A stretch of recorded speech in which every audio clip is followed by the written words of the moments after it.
내일 세상이 멸망한다 할지라도 나는 오늘 한 그루 사과나무를 심을 것이다. 여러분 이런 명언을 들어보신 적이 있으실 겁니다. 이 말은 보통 17세기의 네덜란드 철학자이자 범신론자인, 말하자면 모든 자연 만물에 신의 기운이 깃들어져 있어서 자연 만물이 곧 신이다라고 그렇게 주장했던 스피노자가 한 말이라고 알고 계시겠지만, 본래 이 말을 처음 먼저 한 사람은 바로 종교개혁자 마틴 루터였다고 전해집니다. 루터는 보통 식탁 자리에서 신앙과 경건한 이야기를 나눈 대담을 주로 기록했는데, 그것을 가리켜서 오늘날 남아있는 기록물로 탁상 담화라고 말합니다. 그 탁상 담화에서 내일 세상이 멸망할 것을 안다고 해도, 내일 주님이 다시 오신다는 것을 안다고 해도 나는 오늘 한 그루 나무를 심을 것이다 라고 말한 바 있습니다. 범신론자인 스피노자에게는 어떠한 일이 내일 벌어진다 해도 내가 오늘 사과나무를 심는 그 사과나무가 희망이었겠지만, 소망이었겠지만, 종교개혁자 루터에게는 종말이 와도 나무를 심듯이 자기에게 주어진 그 사명을 그날도 충실하게 감당하는 것이 바로 자신의 삶의 존재의의였을 것입니다. 여러분, 내일 무슨 일이 벌어진다 할지라도, 아니 지금 당장 무슨 일이 벌어진다 할지라도 오늘 우리에게 맡겨진 일을 하는 것이 바로 신자입니다. 바울은 갈라디아 교회에 편지하면서요, 우리가 선을 행하되 9절에서 낙심하지 말지니 포기하지 아니하면 때가 이름에 거두리라, 이렇게 권면하면서 또 소망을 주고 있습니다. 그렇다고 하면 루터의 글을 차용해서 다시 말하자면, 신자는 내일 세상이 멸망할 것을 안다고 해도, 즉 내일 주님이 재림하신다 할지라도 오늘 선을 계속 행해야 하는 사람이다 라고 할 수 있을 것입니다. 우리는 그 행위로 그 사람을 알게 됩니다. 악한 일을 행하는 사람을 악인이라고 부릅니다. 반대로 선한 일을 행하는 사람은 선인이다, 착한 사람이다 라고 우리는 부르게 될 것입니다. 말하자면 우리의 행위가, 우리의 행동이, 우리의 말이 우리가 어떤 사람인지를 반영해 준다는 것이죠. 하지만 여러분, 성경이 말하는 선행은 세상이 정의하는 선행과는 매우 다른 어떤 것입니다. 아마 여러분들은 주변에 착한 일을 평생 동안 많이 했고 평생 매우 선하게 살아가는 사람들을 많이 알고 계실 것입니다. 그렇게 선한 사람들을 우리는 모두 다 그리스도인이라고 부른다면 신약 성경을 폐기 처분해야 하고 교회는 존재할 필요가 없을 것입니다. 그러므로 우리는 성경이 말하는 선행이 무엇인지를 생각할 줄 알아야 합니다. 성경은 무엇보다도 오직 하나님 한 분만이 선하시다라고 선언하고 있습니다. 여러분, 저와 함께 갈라디아서 6장 7절 말씀을 읽어보기를 원합니다. 스스로 시작. 스스로 속이지 말라. 하나님은 업신여김을 받지 아니하시나니 사람이 무엇으로 심든지 그대로 거두리라. 어떤 사람이 선한 사람이겠습니까? 여러분, 어떤 의미에서 선함을 여러 가지로 정의할 수 있겠는데, 공평한 사람이 선한 사람이라고 할 수 있을 것입니다. 만약에 저와 여러분이 악을 행했는데 사람이 우리에게 정말 잘했습니다, 칭찬하고 우리에게 용기를 북돋아 준다면 그것은 선한 사람이 아니겠지요.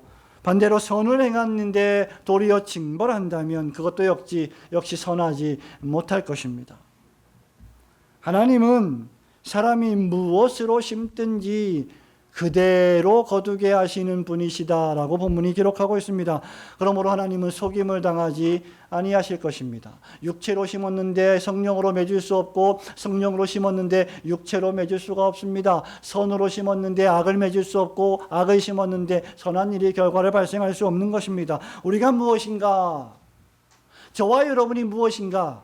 선을 행할 수 있게 되었다면, 지난 일주일의 삶을 살아가면서 무엇인가 조금이라도 착한 일을 할 수 있게 되었다면, 그것은 전적으로 무엇보다 우리가 선해서가 아니라, 우리의 본성이 선해서가 아니라, 우리가 선한 행동을 하고 싶어서가 아니라, 무엇보다도 본질적으로 하나님께서 선하신 분이시기 때문에 가능한 것입니다. 시인은 119편 68절에서 이렇게 말합니다. 주는 선하사 선을 행하시오니 주의 율례들로 나를 가르치소서. 우리가 조금이라도 선행을 할 수 있게 되었다면 그것은 전적으로 하나님께서 나에게, 우리에게 선을 행할 수 있는 마음을 주시고 선을 행할 수 있는 힘도 주셨기 때문입니다. 우리는 이것을 성경의 계시를 통해서 믿음으로 말미암아 알 수 있게 됩니다. 우리는 이것을 하나님의 말씀하신 그 말씀을 믿음으로 말미암아 수납해서 인식하게 된다는 것이죠. 그래서 우리가 무슨 일을 하든지 누가복음 17장 10절에서 예수님이 말씀하신 것처럼 명령받은 것을 다 행한 후에 우리는 무익한 종입니다, 주님. 다만 우리는 하여야 할 일을 한 것뿐입니다 라고 고백할 뿐인 것입니다.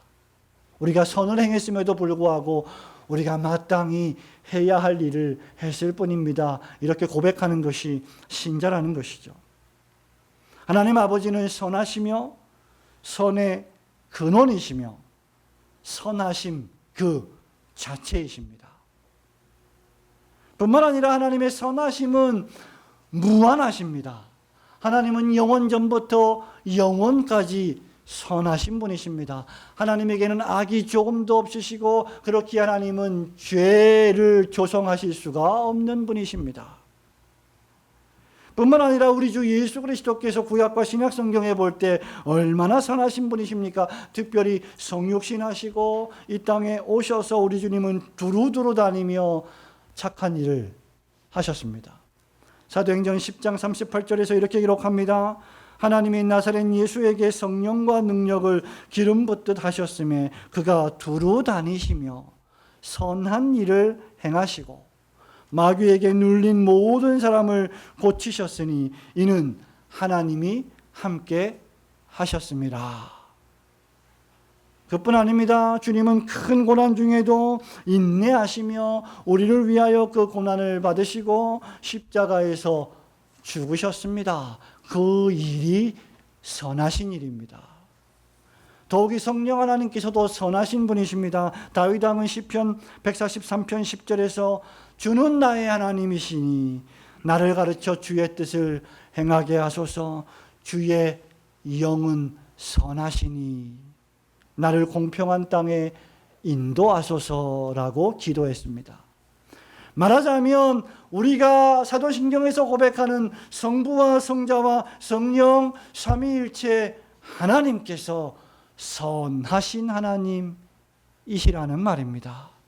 믿으시기를 주님의 이름으로 축원합니다. 하나님은 우리를 사랑하시는 분이시며 그리스도 예수께서는 완전한 순종과 십자가 죽음으로써 우리를 사랑하셨으며 우리가 먼저 하나님을 사랑한 것이 아니라 하나님이 먼저 그 아들을 화목제물로 보내사 우리를 사랑하심으로 하나님이 선하시다는 것을 만천하에 나타내셨습니다.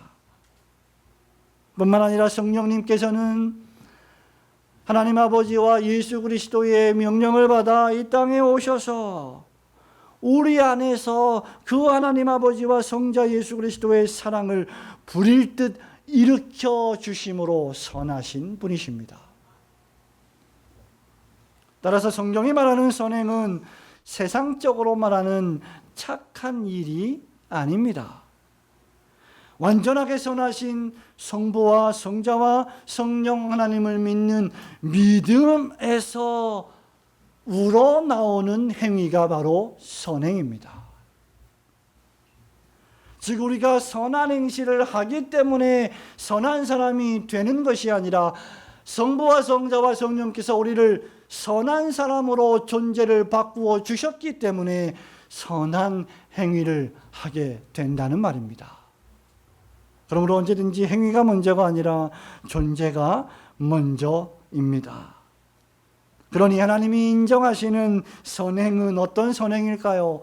그리스도 예수 안에서, 즉 믿음으로 말미암아 행하는 선행입니다.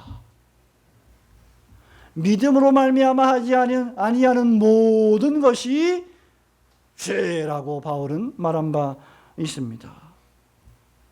그러니 하나님이 인정하시는 선행이 무엇입니까? 믿음으로 행하는 선행이 아니겠습니까? 우리가 하나님을 참되게 믿고 경배할 때 하나님께서는 우리의 부족한 믿음, 저와 여러분의 연약하고 뭔가 결핍이 있는 행위조차도 선행으로 보아주시는 것입니다. 여러분, 마치 여러분의 어린 자녀들이 유치원에서 그림을 그리고 가져와서 여러분에게 보여줄 때 다른 가족들은, 다른 친지들은 또는 모르는 사람들은 그 그림을 보고 별로 감흥이 없겠지만 그 그림을 그린 자녀의 어머니, 아버지는, 엄마, 아빠는 그 그림을 보고 너무너무 기뻐하고 즐거워하고 칭찬합니다. 왜냐하면 선하신 아버지, 선하신 어머니이고 그 자녀이기 때문입니다. 웨스트민스터 신앙고백서 16장 선행의 제6항은 이렇게 말하고 있습니다. 그럼에도 불구하고 하나님께서는 그리스도를 통해 신자들의 인격을 받아주신 것처럼 신자들의 선행도 그리스도 안에서 받아주신다. 이는 이 세상에서 행한 신자들의 선행이 하나님 보시기에 아무런 흠도 없고 책망할 것도 없어서가 아니라 그들이 비록 많은 연약함과 결함을 지니고 있지만 그들의 선행을 당신의 아들 그리스도 안에서 보시고 진실한 행위로 받으시고 상 베푸시기를 기뻐하시기 때문이다. 비록 우리의 자녀들이 삐뚤빼뚤 그림을 그렸지만 부모가 볼 때는 완벽한 그림이 되는 것입니다. 그러므로 신자가 선을 행할 수 있다면, 그리고 실제 선을 행한다면 그것은 하나님께서 선하신 분이시며 그리스도의 완전한 순종 안에서 그것을 받아주시기 때문입니다. 말하자면 하나님은 신자의 선행의 근거가 되십니다. 하나님을 믿지 않는 자들의 선행은 그래서 진정한 의미에서의 성경적 선행이 되지 못하는 것입니다. 따라서 모든 선함의 근원이 되시고 우리의 아버지가 되시며 우리로 하여금 선을 행할 수 있는 존재가 되게 하신 선하신 하나님께 모든 영광을 돌리시는 성도들이 되시기를 주님의 이름으로 축원합니다. 그렇다면 이제 선한 존재가 된 하나님의 자녀들은 지속적으로 끊임없이 선을 행해야 합니다. 8절과 9절 말씀을 함께 다시 읽어보기를 원합니다. 자기의 육체를 시작. 자기의 육체를 위하여 심는 자는 육체로부터 썩어질 것을 거두고 성령을 위하여 심는 자는 성령으로부터 영생을 거두리라. 우리가 선을 행하되 낙심하지 말지니 포기하지 아니하면 때가 이름에 거두리라. 아멘. 9절에서 바울은 우리가 선을 행하되라고 했습니다. 여기 선을 행하되는 현재 진행형입니다. 과거의 선을 내가 행했는데 이게 아니라 계속해서 선을 지속적으로 행해 가는 것입니다. 왕년에는 내가 좀 선을 행했는데, 왕년에는 내가 좀 하나님을 위해서 뭔가 했는데 아니라 끊임없이 지금도 계속해서 선행을 행하는 것을 의미합니다. 연속적으로 선한 일을 하는 것이죠. 성도 여러분, 갈라디아 교인들은 어떤 선한 일을 계속했을까요? 1절에 보니까 어떤 형제가 범죄했을 때 온유하게 바로잡는 것이 바로 선행입니다. 자신을 살피고 시험을 받을까 다른 형제의 범죄의 상황을 보고도 자기 자신을 살피는 것이 선한 행실입니다. 참된 선행을 바로잡아주고 그 범죄하여 쓰러지고 절망하여 낭망한 성도를 손으로 붙잡아 일으켜 세워주는 것이 선행입니다. 그러므로 선행에는 다른 사람을 향한 책망, 다른 사람을 향한 권면, 다른 사람을 향한 위로와 용기도 포함되는 것입니다. 또한 자신의 죄를 은근히 즐기면서 한 발은 교회에 두고 한 발은 세상에 두며 한 마음은 하나님을 섬기고 다른 한 마음은 물질을 섬기는 그런 완고한 죄인들을, 회개하지 않는 죄인들을 신랄하게 책망하고 회개케 해야 합니다. 하지만 신령한 우리는 자신의 죄를 슬퍼하고 회개하고 돌이키려는 자들에게는 도리어 온유하고 부드럽게 일으켜 세워 주어야 합니다. 이런 것들이 여러분 선한 행실입니다. 2절에 보십시오. 각자가 자신의 짐을 짊어지고 그리스도의 법을 성취하는 것이 선행입니다.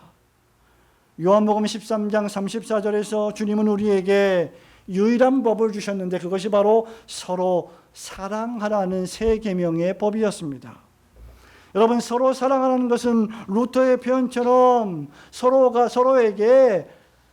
무슨 행동을 하든지 관계없이 그냥 잘해 주기를 바라는 것이 사랑하는 게 아닙니다. 우리에게 고통스러울지라도 또 우리가 기꺼이 짊어지지 못할 일들까지라도 내 스스로 짊어지는 것입니다.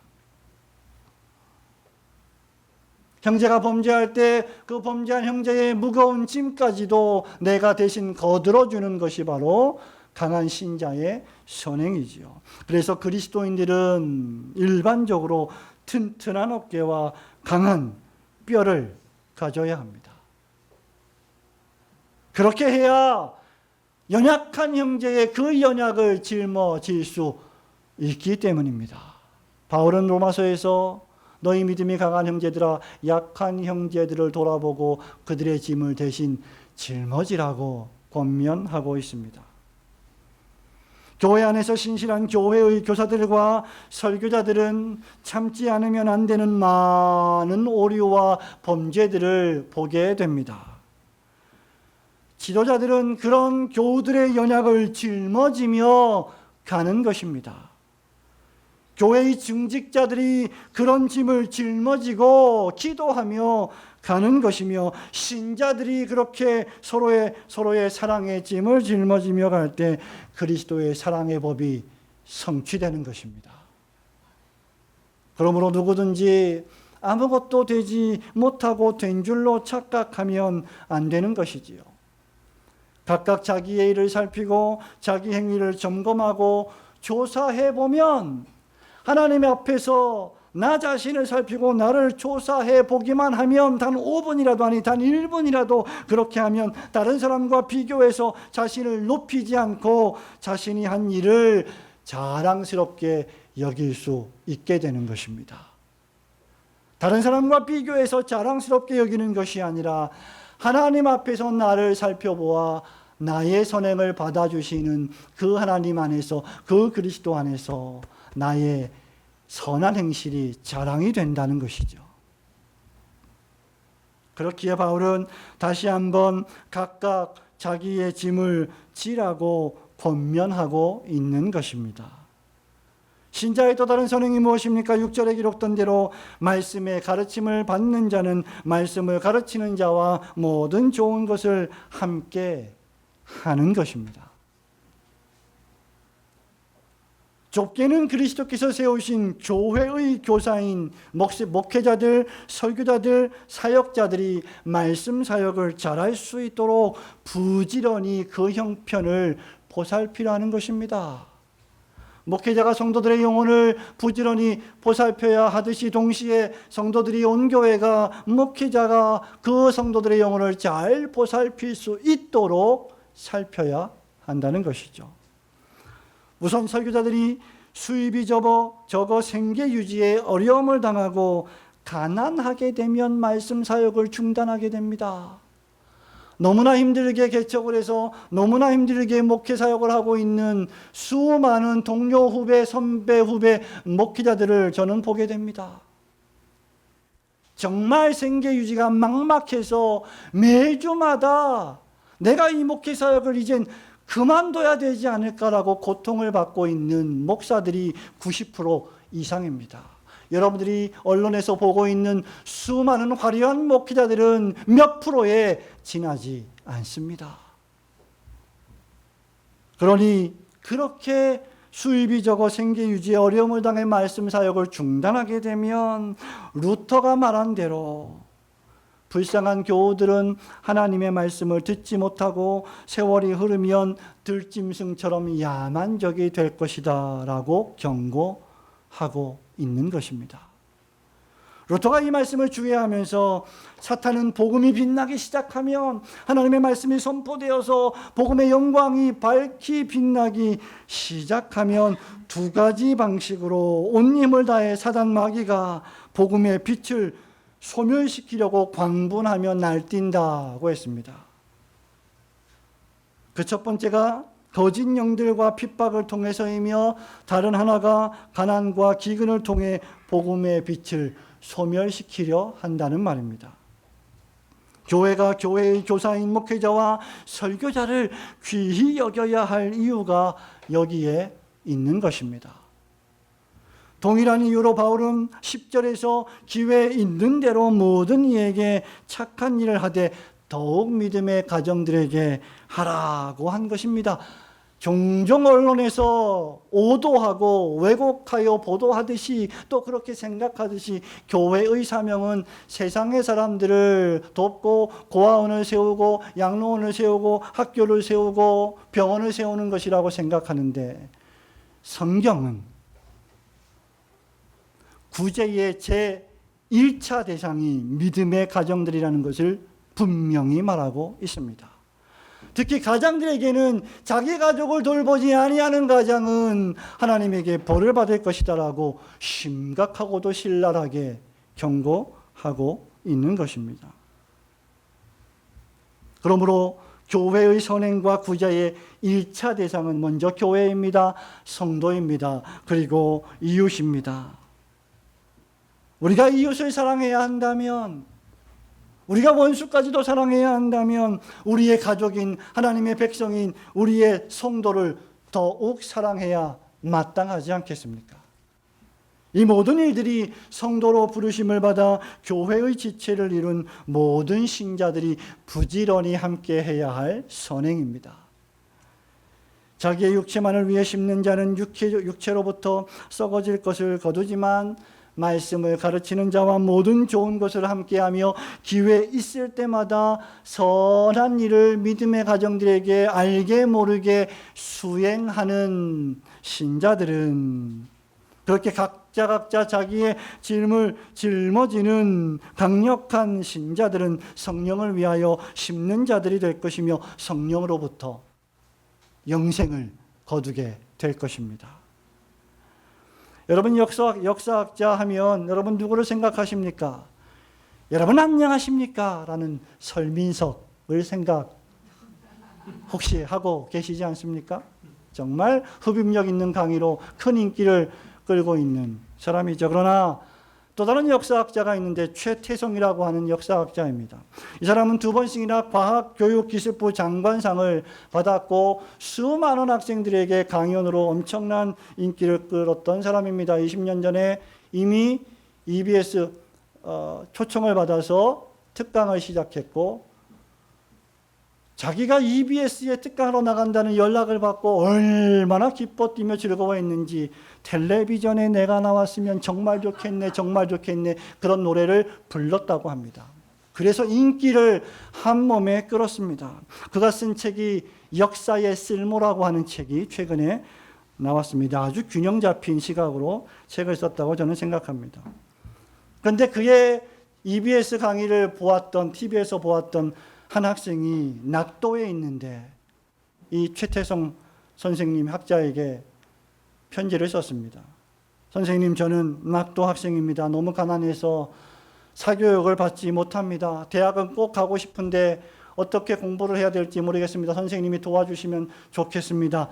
이 말에 최태성 학자가 충격을 받고 내가 이렇게 강의를 잘하고 내가 이렇게 돈을 많이 벌고 내가 텔레비전에 나와서 너무너무 좋은데 이 학생은 강의를 못 들어서 대학에 못 간다는 하소연을 토로해서 그 사실에 충격을 받고 그때부터 20년 전부터 인터넷으로 무료 특강을 시작했습니다. 돈이 되지 않는 특강을 시작한 것이죠.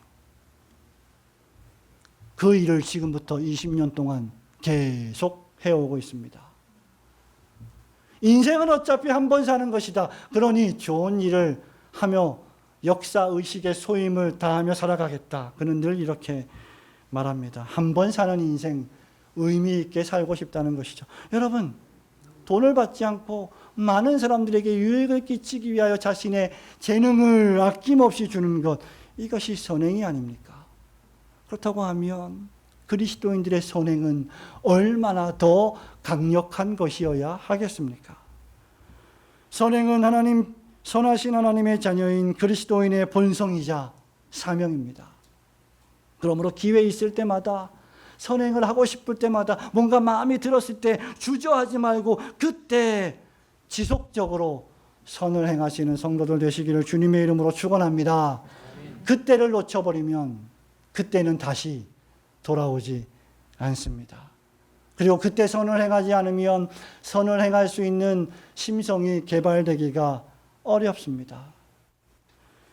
여러분, 신자가 이렇게 포기하지 않고 계속하여 선을 행할 때 하나님은 때를 따라 그 선행에 열매를 맺게 하실 것입니다. 9절 말씀을 다시 한번 함께 읽기를 원합니다. 우리가 선을 행하되 시작. 포기하지 아니하면 때가 이름에 거두리라. 아멘. 바울은 우리가 선을 행하되 낙심하지 말라고 했습니다. 그리고 포기하지도 말라고 했어요. 때가 이르면 열매를 맺을 것이다라고 소망을 주었습니다. 약속의 말씀을 남겨주었습니다. 그런데 왜 신자가 선을 행할 때 아까 앞서 말씀드린 대로 1절부터 8절에 있는 모든 종류의 선행을 수행해 나갈 때 낙심하는 일이 벌어질까요? 선을 행할 때 낙심하는 일이 벌어지는 이유는 적어도 한 두세 가지가 됩니다. 하나는 선을 지속적으로 수행함에 있어서 나의 능력의 결핍과 부족 때문이고, 다른 하나는 선을 베푸는 대상의 연약함 때문이며, 선을 열심히 베푸는데도 그것이 받는 사람이 선인 줄 모르고 당연한 것처럼 여기며 아무런 변화가 없을 때 낙심하지요. 또 마지막으로 또 하나는 선을 베푸는 자들이 생각보다 많지 않다는 생각 때문입니다. 여러분, 어쩌다 한 번, 두 번 착한 일을 하는 것은 쉬운 일이지만 매일매일 매번 선을 행하는 것은 어려운 일입니다. 거기다가 선행의 유익을 얻는 대상이 그것에 감사치도 아니하고 도리어 당연한 것처럼 여기며 배은망덕하다면 낙심하게 될 것입니다. 또한 선을 행하는 사람이 나 혼자이다 라고 생각하고 나는 이렇게 열심히 선을 행하는데 왜 저 사람은 같이 선한 일에 동참하지 않을까라고 생각이 들면 아휴, 많이 했다 아이가, 이제 그만하자 라고 생각하기가 쉽다는 것입니다. 시쳇말로 내가 이러려고 선을 행하는가, 무슨 부귀영화를 누리려고 이렇게 열심히 내가 주님을 섬긴단 말인가, 이런 생각들이 들 것입니다. 나도 좀 다른 사람들처럼 내 마음대로 좀 살고 싶은데 왜 나는 주일날 내 마음대로 살지 못하고 예배당에 와 있는가? 그래서 여러분, 바울은 각각 자기의 짐을 지고 다른 사람과 비교하지 말라고 한 것입니다. 우리의 싸움이 어디서 나옵니까? 전부 다 자기의 욕심에서 나오고 그 욕심으로 잉태한 죄는 다른 사람과 비교해서 싸움으로 번지게 되는 것입니다. 우리 아이들이 맨날 와서 고자질하는 게 뭐예요? 얘가 이거 아닙니까? 우리 교인들이 맨날 문제가 발생하는 게 뭡니까? 저 교인이 이 교인이 이 목사가 저 목사가 이거 아닙니까? 다른 사람의 연약을 서로 짊어지라고 바울이 우리에게 말하고 있는 것입니다. 비난하고 비판하는 사람은 많지만 포용하고 끌어안으며 문제를 해결하려고 하는 사람은 너무나 적은 시대에 우리는 살아가고 있습니다. 싸우기는 쉽지만 하나가 되기는 너무나 어려운, 국가적으로도 사회적으로도 교회적으로도 그런 시대를 우리가 지금 살아가고 있습니다. 그러므로 우리의 태도와 자세가 더욱 다른 사람의 연약을 짊어져야 할 때 그 진가를 발휘하게 될 것입니다. 마틴 루터는 선을 행하다 낙심하가 되는 일에 대해서 마치 바울이 말하듯이 이렇게 말하고 있습니다. 말씀 사역자만이 아니라 다른 모든 사람도 후대하고 한두 번 선을 행하는 것은 쉽지만 계속 행하는 것은 매우 어렵다고 해도 결코 짜증이나 실증을 내지 마라. 이렇게 말하고 있어요. 우리는 루터의 말과 더불어 바울의 마지막 말에 귀를 기울여야 합니다. 때가 이름에 어떻게 한다고요? 거두리라. 한번 따라 하실까요? 때가 이름에 거두리라. 여러분, 무엇이든지 때가 있습니다. 무슨 선행이든지 이 세상에서 많은 열매를 맺게 될 것입니다. 여러분들이 주 안에서 믿음으로 살다가 죽을 때 여러분의 장례식에 누가 찾아오느냐에 따라서 그 사람이 어떤 삶을 살았는지가 판가름 나게 될 것입니다. 어떤 우리의 선행은 지금 지상에서 보답이 되지만 어떤 우리의 선행은 지금 이 땅에서 응답되지 않는 경우도 있습니다. 지금 바울이 말하는 때가 이름에 거두리라, 이 말은 종말론적인 때입니다. 마지막 시대의 영적 추수를 가리키지요. 우리의 선행이 지상에서 다 상급을 받지 못한다 해도 하나도 땅에 떨어지지 않을 것입니다. 마침내 영원한 생명의 면류관을 얻게 될 것입니다. 심지어 엄청난 환난과 박해와 중상모략과 힘듦과 고통 속에서도 눈물 골짜기를 걸어가며 주의 교회를 섬기다가 남몰래 골방에서 눈물 흘리고 아파하고 힘들어할 때조차도 죽도록 충성하면 주님이 생명의 면류관을 주시겠다 약속하셨습니다. 여러분은 무엇을 위하여, 누구를 위하여 눈물을 흘리고 계십니까? 어느 병에 무슨 눈물을 담고 계십니까? 여러분, 사람이 무엇으로 심든지 반드시 그대로 거두게 될 것입니다. 자기 육신의 치장만을 위하여 산 사람은 육체로부터 썩어질 것을 거두게 되지만 하나님의 말씀 선포와 설교와 전도와 선교사역과 교회를 건강하게 세우는 일에 합력하며 살아가는 사람들, 이웃을 사랑하는 일에 나의 시간과 재능과 물질을 기쁘게 투자하는 사람들은 성령을 위하여 심는 자들이며 바울이 말한 바와 같이 영생을 거두게 될 것입니다.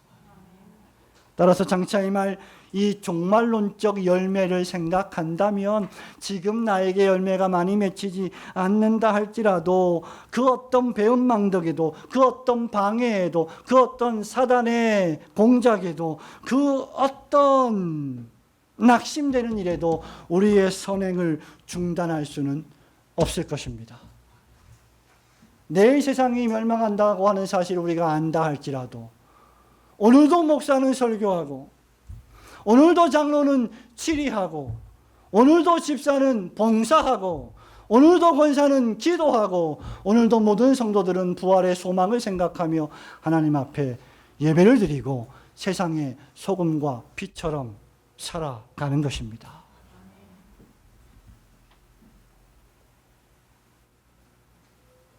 웨스트민스터 신앙고백서 16장 3항은 계속해서 이렇게 말합니다. 신자가 선을 행할 수 있는 능력은 그럼에도 그들 자신에게서가 아니라 전적으로 그리스도의 영으로부터 나온다. 그러나 신자는 그들 안에 있는 하나님의 은혜가 불일 듯 일어나도록 부지런해야 한다. 성령께서 우리에게 선을 행할 마음을 주시면 우리는 그 마음을 계속해서 부지런함으로 불일 듯 일으켜 세우는 선행을 수행해야 한다는 말입니다.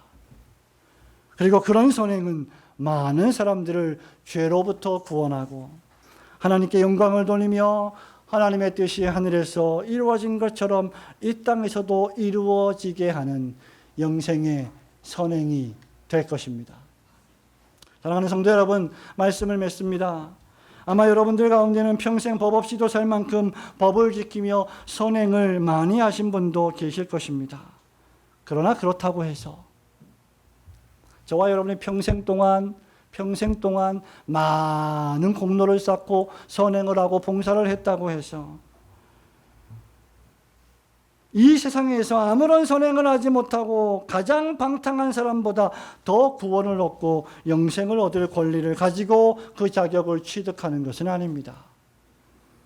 구원은 나의 무가치함을 인정하고 예수 그리스도를 온전히 기꺼이 환영하고 영접할 때 하나님이 주시는 선물입니다. 우리 모두는 죄인이기 때문에 우리의 행동이 우리를 구원할 수 없습니다. 그러나 신자의 선행은 그리스도 안에서 믿음으로 행하게 될 때 하나님께서 우리에게 상급을 베풀어 주시는 이유가 됩니다.